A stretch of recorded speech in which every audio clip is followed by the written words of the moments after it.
okujjako ekiganiro omuddu libabwa lya mu mutwe nze nazinzedde enkuggulo anti munnanga nanyumya takirewa namunye bw'atyo olubuka ekiwonvu ng'akuba ekireka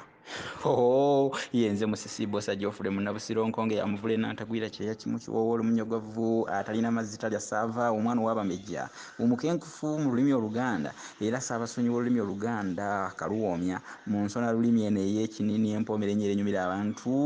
okwetolola sseŋŋendo nnabulamu nfaananyeeko akutte endajje wamma ggwe nga n'akomeka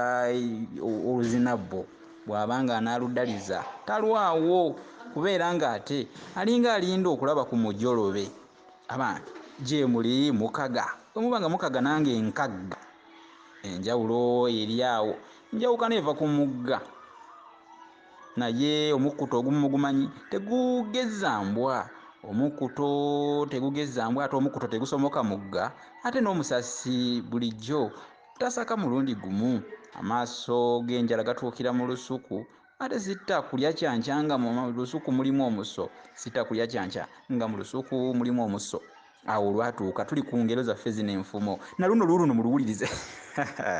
awo olwatuuka nga Wakayima yeesuulamu akambayaaya nga situla oluyombo lunene ennyo ku Wango mu biseera ebyo kabaka wa Mpologoma ye yali afuga ensolo zonna naye nga tebalabaganangako na Wango otegedde Wakayima yayogera ku Wango by'amanyi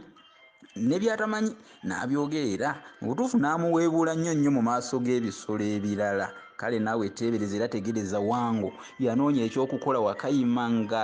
akirabako yanoonya ekyokumukolera akiraba kyamubula munnange ne kimubula teyava asalawo amukwata amulye olwo nno olwo nalwo luggwe aggyewo ekigombo ng'ow'obusaaza alidde ku luggya era ne liri lye bagamba eggayaŋŋano liggwe ku kyalo olwo nalwo luggwe kale nno munnange na buli nsolo yonna yonna eyandyagadde okumujooga yisobole okuba nga ate ekyo kiba kiggyeewo tegedde ate na buli nsolo yonna yonna erimu akanyoomonyomo n'ejjoogo naye esobole okubeera ng'efuna essomo eyigire ku Wakayima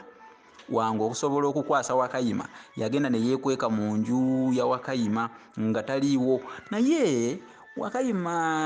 mu butuufu yali awuliddeko ko empuunyiwuunyi nga ziramusa waggale nga zibiisa nsasansa nti Wango agenda kumutuusaako obulabe bwonna mu ngeri yonna bw'atyo naye teyalwa yatamu